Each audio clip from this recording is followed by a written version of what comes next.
दुकानदाराकडे गेलास, 1 किलो डाळ मागितली, तर तो एकदम परफेक्ट 1 किलो देतो. पण तोच 1 किलो जर शेतकऱ्याकडून घेतलास ना, तर तो तुझ्या हातात मुठभर जास्त टाकतो. आणि पैसे तेवढेच.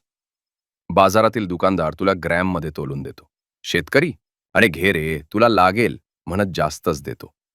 कोणी मोठी शेंगा विकत असेल तर सगळीच चांगली पुढे ठेवून देतो. छोटी, बारीक, कुरूप शेंगा घरी ठेवतो, आपल्या घरासाठी. हा माणूस गैरसोयीचा फायदा घेत नाही.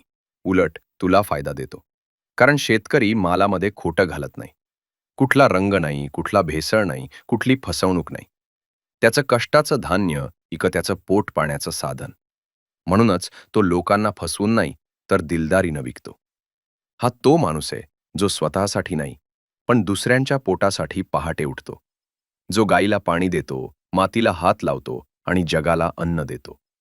ह्या माणसाला भ्रष्टाचाराचे शॉर्टकट शिकवलेच गेले नाहीत.